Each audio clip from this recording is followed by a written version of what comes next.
Hi guys, welcome to today's Creative Brand Chat. We're going to talk to Callie. I went like this last time, but I think you're actually opposite.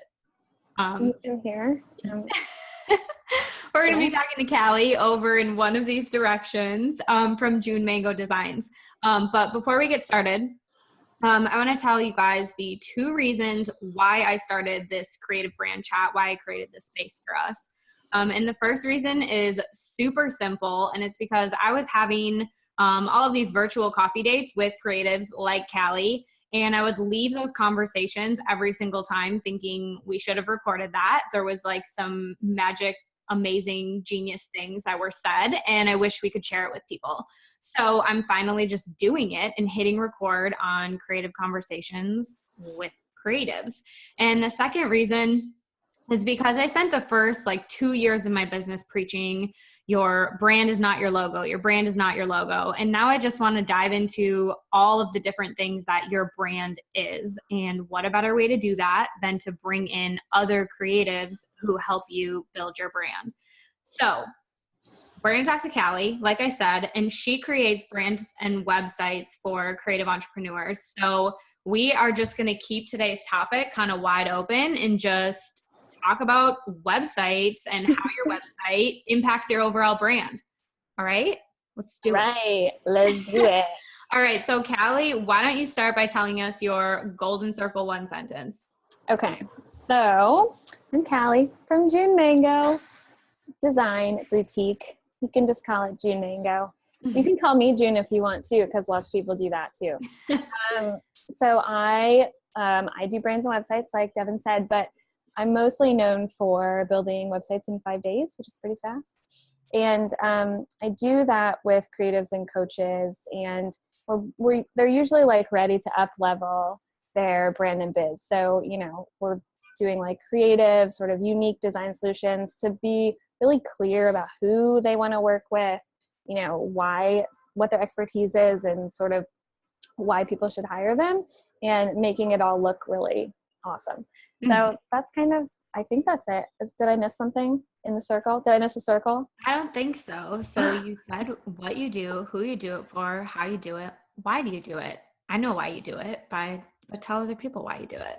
I do it because A, I'm a giant design nerd, and B, because working with people who A, understand the importance of design and who want to work with their dream clients is exactly that's me in the end, right? So I completely understand that, and I know, and I have the tools to help people get to where they want to be to do that. So if I can help them sort of get to where they want to be, because I understand what it feels like to want to get to where you want to be too, design, which is, like I said, my favorite thing, then there's really no better job, I feel like. I feel you. I hear you. And Callie did my website design. Yeah. So what you're seeing right now on my website, Callie did that for me. So I did the overall sort of brand visioning and brand strategy, which is what I help my clients do. And then Callie swooped in and helped me out with the visuals. So putting all the pieces together and making it look cohesive and like a cozy little home that I could invite you all into. So, and that was totally through her go live in 5 process. So she figured it out for me in a week. And that we I was traveling to Virginia and on the plane and in the airports being I love this. Can we change this? Yeah, you were stressed. You were a teensy bit pulled in a few directions at that moment in time. But we got it done. We rocked it out. We really got it done. We rocked it out. And I feel like, the other thing about websites, which, as you know, and most people I think really know this deep down, is they're such a living, breathing thing too, you're still updating your site. I'm still updating my site. Nobody's ever and this is done. But this doesn't, you got to keep updating it. Number one, for SEO, but that's a more technical thing. But also just because I feel like your brand changes and your business changes a little bit over time. So you have to update your website to reflect that too. For sure. Yeah. And actually, I mean, one of the pages you designed for me was my brand coaching page. And since then, I have taken down coaching. I don't do coaching anymore. And instead, I replaced it with my brand strategy, basically brand strategy intensives now that I do instead. And for that, I pulled pieces from the coaching page and from other pages on my website to keep it cohesive and to keep that style the same. But I totally updated the entire page. Plus I added in my mini class page. So that's so true because I've changed mine and you just did it for me in January of last year. So yeah, it hasn't been that long. But that's, I mean, if somebody hadn't updated their site in a year's time, I would be like, I feel like you need to do it. Something needs to have changed in a year. There's no way that you have not grown or changed anything in your business that doesn't need to be reflected on your site. Oh my gosh, I love it. And that just totally proves that I always tell people like your brand's always evolving. And like you said, it's ever changing. So it makes total sense that your website would be ever changing too, because you're constantly growing and developing as a human. So your brand and your business is naturally going to follow suit, which then your website follows suit because that's how you're presenting yourself to the world. So I love it. It's like your online business card. That's what I always say. Online business card. Yeah. And the what is it? Like the employee that works for you like 24/7. Yeah. So true. Website. It's so true. And your blog. If you have a blog, even more so, I feel like. Girl. Yeah. Oh, girl. Mm-hmm. Well, you mentioned SEO, and I mean, the blog is, I mean, I neglected my blog for, let's just be real, for a year, but I mean, we're back really now. A year? You really wow, that's a long because time. You started working on my rebrand in January, and I didn't blog at all last year. I was on Periscope though. Like I was like working Periscope. So what I should do is put my Periscopes on my blog. You should put them as videos. Yeah, totally. Yeah, which Caitlin Brain would totally be like, girl, do it. Yeah, for sure. She's our SEO friend, guys. Yeah, I'm certainly not like the biggest SEO expert in all the world, but I know enough to get you there. I don't know what that means. It sounded dirty. I don't know. I want to take it back. I like it. Well, too bad. This is raw unedited. So. I know. It's okay. So, okay, let's talk about, I mean, you and I I feel like we geek out on branding and websites all the time. Just you're design geeks. But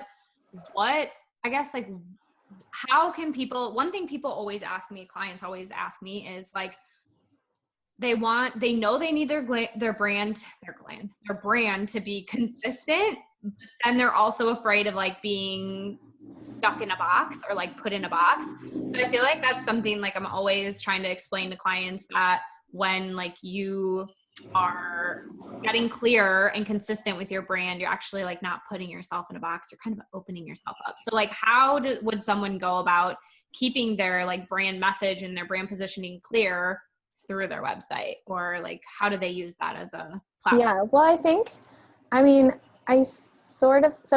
so if you're getting like real technical about the answer, then, from even like a page layout standpoint and like where things go on your website, your mission statement should be almost the first thing that people see on your site so that they know generally what you do. And, it's like your golden circle. Like you want to tell people, if I land on your homepage, I want to know like who the heck you are. Maybe I didn't even mean to go there. Like maybe it's an accident. So you can't assume that people already know who you are and what you do or have any idea, because a lot of times they don't even think that that's true. They may get there through your blog or something, and then they're trying to figure out, who is this person that I'm like, are they even an expert? Why am I reading this article? Why should I trust them? Yeah, exactly. So putting that on your homepage, but also I feel like just, whenever your brand is really clear, then all you have to do is just translate that into the website. So that's like brand positioning and like all of the things that you do. But then also from a design perspective, like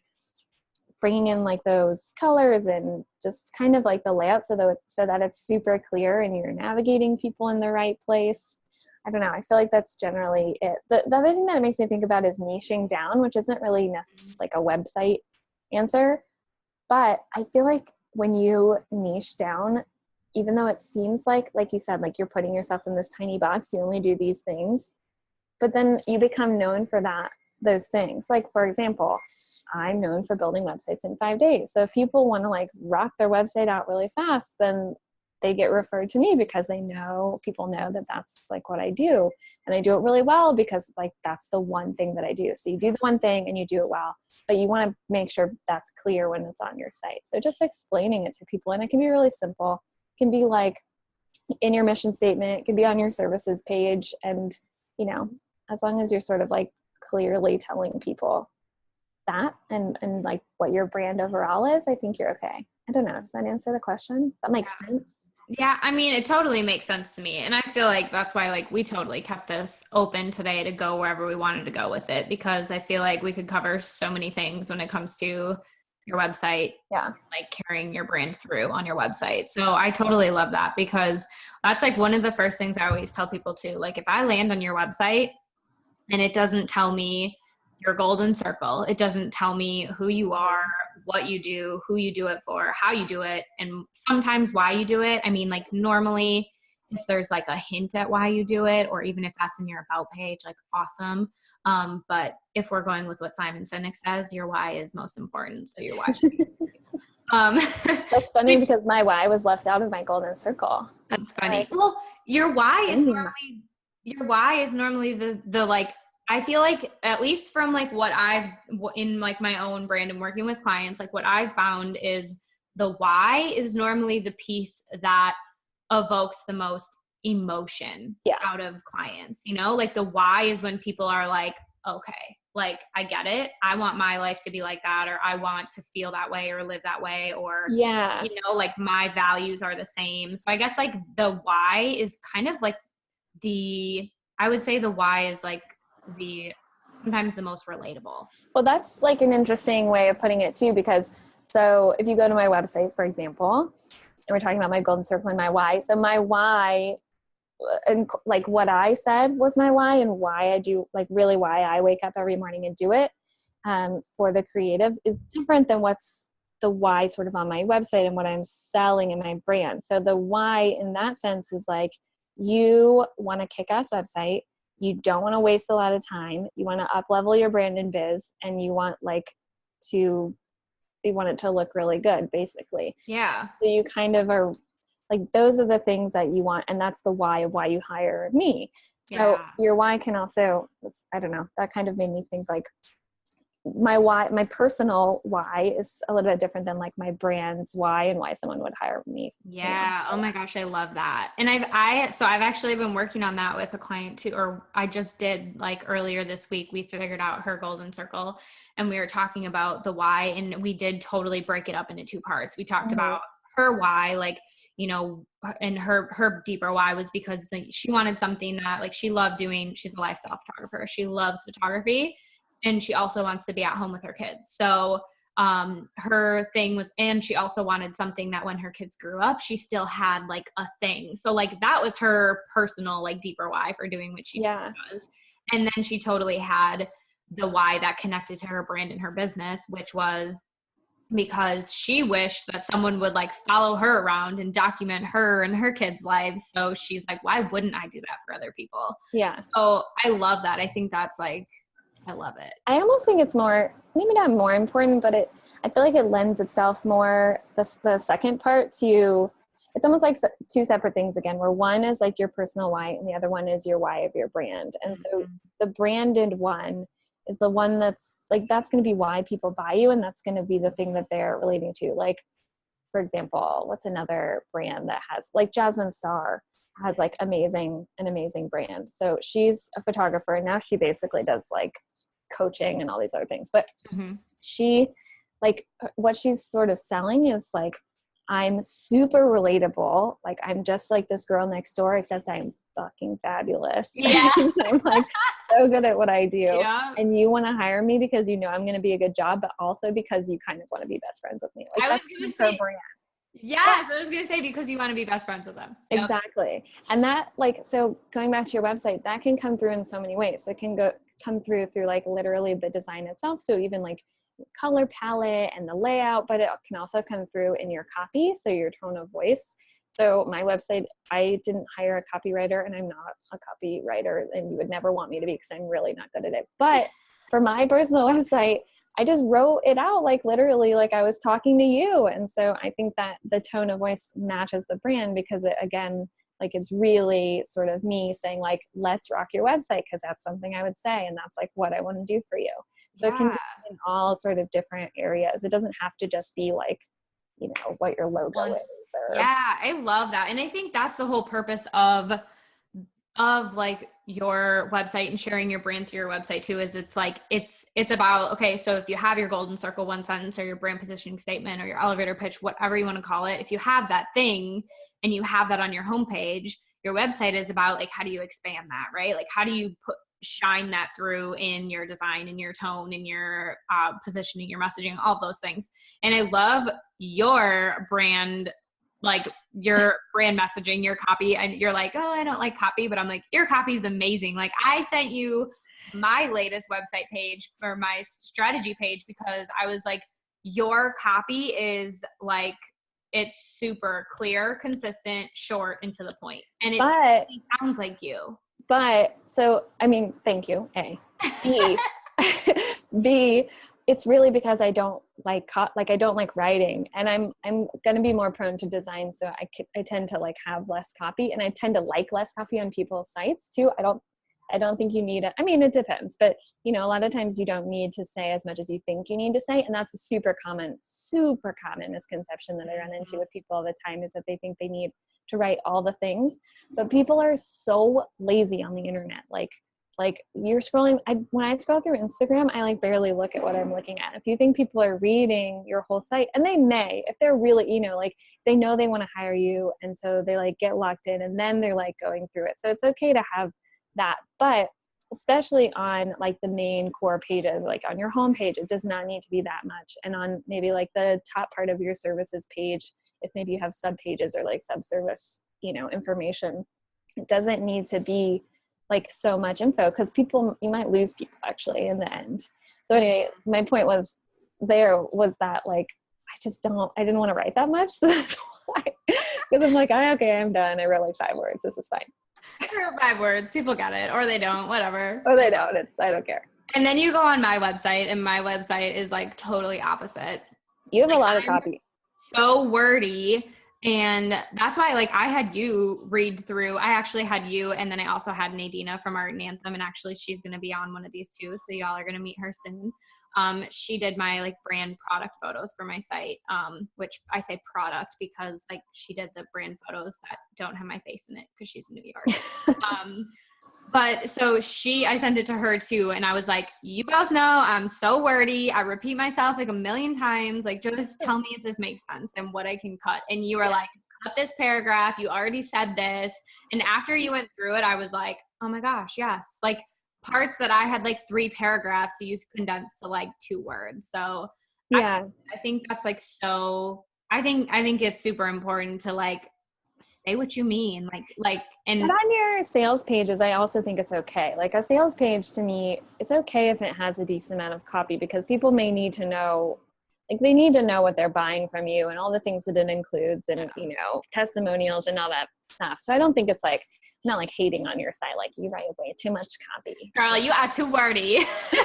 But I think it just depends on the page a little bit. And I had an additional thought about that, and now it's gone from my brain. So it'll be back in like 2 seconds, and you can just throw it out there when you're ready. Damn it. It was so good. It was so insightful. Oh, it's gonna come back. And if it doesn't, you can text me after and I'll just write it in the blog. Oh, I remember. Everyone's gonna be like, that was not insightful. Good job, she told us that. What I was gonna say was also sort of knowing your strengths. Like you said, like you're like, I'm wordy and maybe like I'm not the best at this particular part, but what you are awesome at is all the brand direction, right? And everything else. Like you can see the vision of all the things.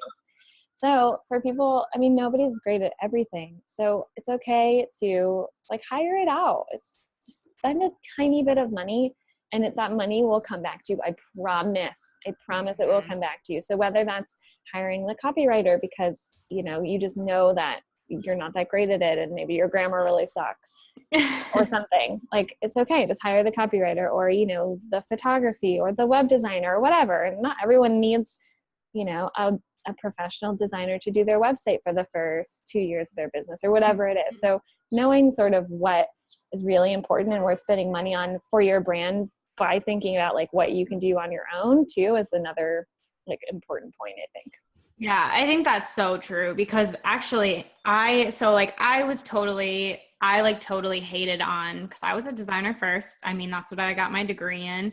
And actually it was like a total struggle for me to hand over the design to someone else, but I knew you and I knew your design was similar to my style. So I was like, she's got this. So I wasn't like worried about it, but I was just worried about like handing over the actual design. But I think that's so important. What you said is like, you aren't going to be like amazing at everything. And you also can't do everything. So like for me, like I made the conscious decision to say like, I'm not going to do design anymore because I love strategy. Like I love talking to people and like diving into like what their brand is really about and like figuring out, okay, now how do you portray that on your website? And then I hire out the design part to you because that's what you can just knock out in like no time. And it would take me like 5 months to do something you can do in a week, which amazing. Yeah, but you know, it's the same thing where like people come to me, for example, and this like goes back to niching down maybe, but people come to me and they don't have their brand strategy in place, or they like are asking for me to help them write their mission statement. And you do not want me to do that. Like I'm not going to be good at it. I will make it when you have a clear, cohesive thought in place for what your business is. And that's why I tend to work with people who are farther along in their business because they've gone through the process of kind of refining their brand and their positioning statement and who they want to work with. And by then they can come to me and say, okay, I totally know what I need. I just need you to make it happen. Yeah. That's what I'm good at. I'm not good at what you do though. I'm not good at like creating that for people. Well, that's why we work together. I know, we should high five. Boop. I love it. Yeah. So Callie did my website and then I also hired, I hired her last year to help me out with one of my clients too. So that's like, I mean, we could just, that's why I was like so pumped when you're like, yeah, I'll come on, because I feel like we drive really well, or in what we do drives really well. Yeah, like, that's true too. Yeah, it's true. I feel like passing clients back and forth is an easy thing for us to do because they both need like both things sort of. For sure. Sense. Yeah, they do. Mm-hmm. So there was something somewhere I wanted to go with that. See? Before we got into it. Oh, we were talking about okay, so and like I don't know, let's just go there and we can go there. We had to go somewhere else. But okay. So what you were saying before too is like if you're just starting out in your business and like, you know, you can like you can hire a brand identity designer, you can hire a web designer, you can hire a copywriter, you can hire a brand photographer, like you can hire all these things for your brand. And I think what you said that's really important is like figure out what your strengths are, like what you can do yourself, and then maybe hire out the rest. But I also think that there's something in here to be said about like, I used to be totally anti, that's where I was going before. I used to be totally anti like Etsy logos and like pre-made logos. I was like, oh my gosh, like you should never get a pre-made logo. Like, what are you doing with your life? And now when I work with clients and if they're in business for less than a year, I'm like, do not go spend $1,000 on a brand identity design that you are going to change in a year. Like, it's just not. I literally go to Etsy. Like, go to Etsy. I literally couldn't agree more, which is like, and this is coming from someone who does this all day, every day, right? Like I could sit here and be like, no, hire me, but no, don't. Because like you said, you're probably going to change it. I don't know. I literally don't know any business or brand that hasn't gone through a change, both in their design and also like their positioning and like how they're directing, or not directing, but how they're like bringing in clients and who they're bringing in and all that stuff. So it's just not, especially because you probably don't start your business and then have a bajillion dollars. So like, there's no reason to spend money that you probably don't really have right now on something that you are just going to spend more money down the road changing. So I totally agree. And frankly, there's some really like good stuff on Etsy. I mean, it's worth noting and knowing that somebody else can easily have that logo. Like you don't have a unique design, but you know, if you know you're not going to keep it for that long because you're going to probably change it in a year or maybe even less or whatever, then, you know, spend $30 on an Etsy logo, whatever, who cares? Yeah. Or do a typeset logo yourself. Yeah, totally. Totally. Just make it in some font. Yeah. Easy. And like DIY Squarespace website. Like that's something I tell all my clients too, because now I'm to a point with my, I almost have like two different people in my brand. I have like my brand mini classes who are for, you know, like business owners who have been in for less than a year. And the reason I have those is because I'm like, I was there. Like, I know I didn't have thousands of dollars to spend on like a million of like all these things that I needed for my brand. But then the strategy calls that I do, the strategy intensives that I do with people like those, I won't even work with someone who doesn't have a Squarespace or not a Squarespace site, any site at all. Because at that point, I'm like, I cannot even make sure that you are positioning yourself correctly because you don't have a website. So even if you're starting out and you need a logo, you need a website, you need some photos, but there's, you know, free stock photography sites that work. There is Squarespace that you can build it yourself. There's logos, you can typeset it yourself right in Squarespace if you want, or go to Etsy. So I think that again, just like what you said before, I think it's so smart to note that like, if you're just starting out, you don't need to spend money on all the things. You can do it cheap. And then when you get serious and you know exactly who your clients are and exactly what you're offering to them or providing what value you're providing them with, then you can say, okay, now I'm going to up level my brand and my business and work with someone like Callie. Yeah, totally. And also, I mean, like you said, there really are a lot of free resources out there, or like cheap to free, like photos and the Etsy thing. And Squarespace, you don't even have to have a domain name at first if you don't want to. You can just use their Squarespace domain, and at least you have something up. And I would say that's, please put up a website. Like in this day and age, I don't even care if it just is like a cover page and it just has a contact button on it. Please put something up. If you just have a Facebook page, I want you to stop watching this and go right now and just sign up for Squarespace and just put a cover page up, because there's just, like, if you think about it, I mean, honestly, like most people, if you are looking for a business and for anything, right? Like a restaurant or like an RV dealership. I'm thinking about moving into an RV. So that's like where that came from. That's why we're laughing. Which, as a side note, RV dealerships and RV parks have the worst websites in the entire world. I was like, if I move into an RV, I need to like trade services with these people. Yeah. And so do realtors and we're moving too. So I've been looking at like house sites and realtor sites, and oh my gosh, I'm just like, or like Chamber of Commerce sites too, like got information about the place you're living. I'm like, oh my gosh, my eyes are burning. Taylor, you need to do this for me. Some of these RV park sites are clearly made in like 2002. And I'm like, what is this? This is like, you probably have been hacked by now. This is ridiculous. Anyway, so the point being, coming back to the point, is that you you just don't look very legit if you don't have a website. So it's okay if it's just a cover page and all you have is like your Instagram icon and a contact button and like your name written out in type. That's okay. At least you have something. That's what I was going to say too, for the, like your brand, like that know, like, and trust factor of your brand. Like, yeah, if you don't have a website or like a clear place to tell me to like go to contact you or to learn more about you or whatever, it's almost like you're like, I don't know. It almost just like feels like shady, like yeah, it does. And obviously you're not. You probably are really good at what you do, or you're obviously just growing your business. But there's a certain perception that happens with that, and I think you want to establish, like you said, trust from the very beginning if possible. Yeah. Also, I wanted to note, not that I'm like trying to send people to my blog, but I have a post that has like 15 free photo. What are they called? Free like stock photo sites that are really good. And I have them in like a nice list. So just in case if anyone's out there like looking for good photo sites, I have a list. So you can go to junemangoblog.com and search for like stock photos or something, and it'll come up. We'll put that in the resource list underneath the video too. Nice and free. Just the way we like it. when we're just starting out. Yeah. Yeah. So, okay, there was something else I was going to say to that. Is it about an RV? No. No, we're going to like dive back into our dreams of living in an RV and traveling all over. If anyone out there lives in an RV, please contact me. I want to know your life.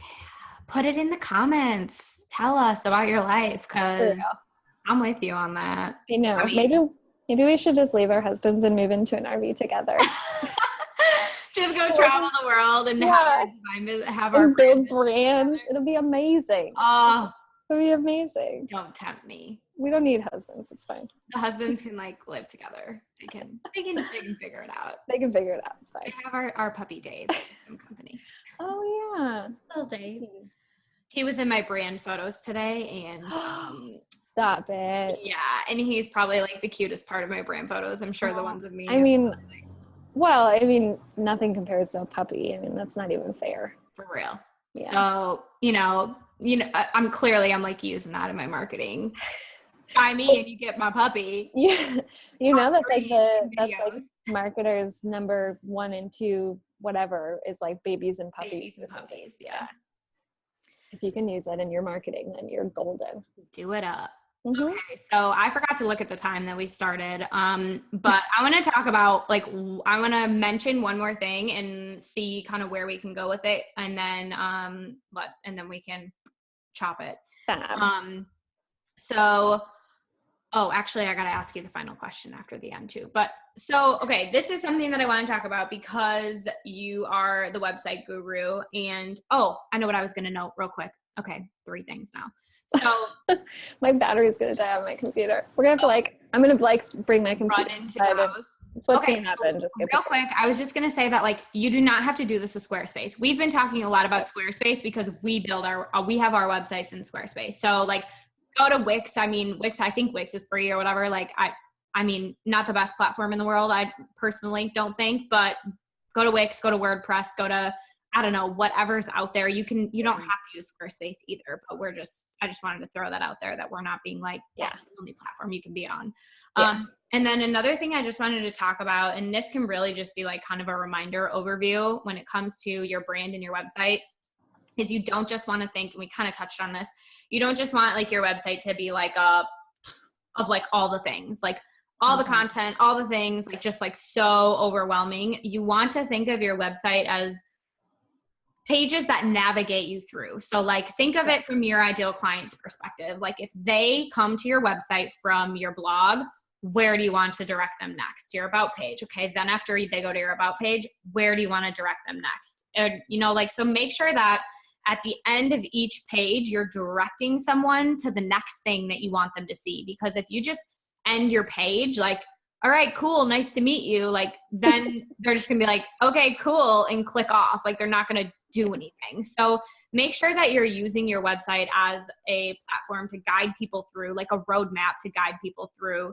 and get them where you want them to be, not just all the things. Yeah. And even to that point, it doesn't mean that you have to take them through page by page. So it doesn't mean you have to go from home page to about page to services page to whatever. In fact, I almost think that you should think of the number 1 call to action that is what you want them to do. So obviously you want them to buy you, but how do they do that? Do they fill out your contact form? Do they I don't know. That's what most people do. Do they schedule with you on your calendar or something? Yeah, a consult call or something. What's the ultimate call to action that you're trying to get people to? And that's generally where it should go. So I would try and put that link, whatever that is, on each page. And you can put more than 1 link. In fact, you should, because the more places people have options to click, the more likely they are to stay on your site. So on your homepage, for example, you can put these are your mission statement. These are my overview of my services. And maybe you have 3 main services and each one has a link. And then, but here's more about me. And then that links to the about page. And then, on the bottom of every one of my pages, I have my email there because I want people to easily be able to email me and contact me if they want to. So giving them more than 1 is totally fine, but also making sure that you're thinking what's the ultimate goal too, not just taking them on a ride necessarily through my website. Yeah, that's so true. And actually, like, and I mean, I think of it as like, okay, if someone comes into my blog and then I would like, what's my next move as my ideal client? I would click on my about page, like, who the heck is this person?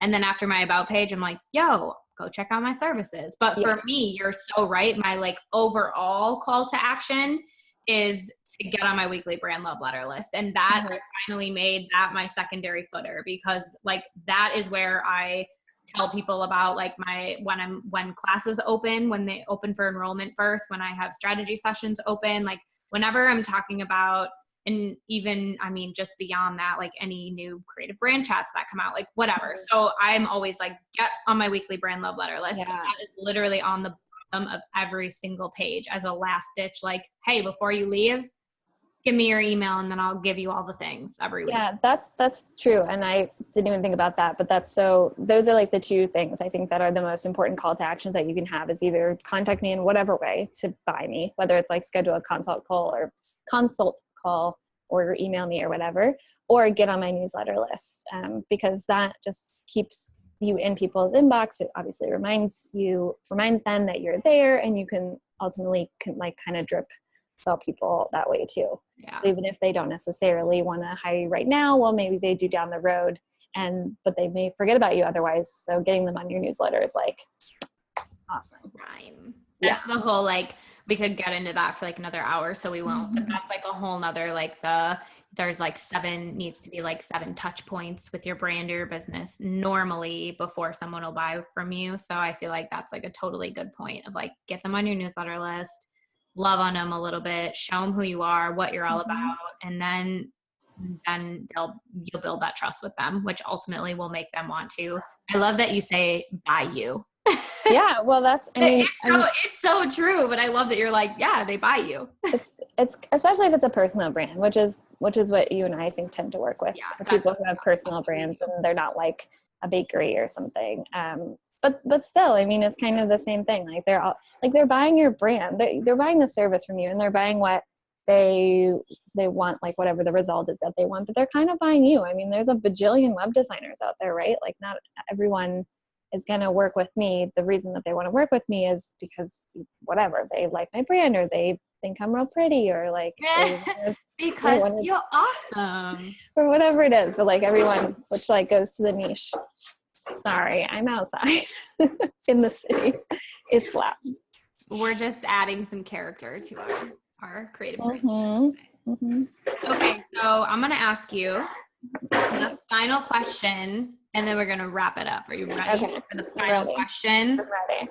What is the number one thing that has impacted the success of your brand? So I said it in the beginning, and I think it's still true, but niching down.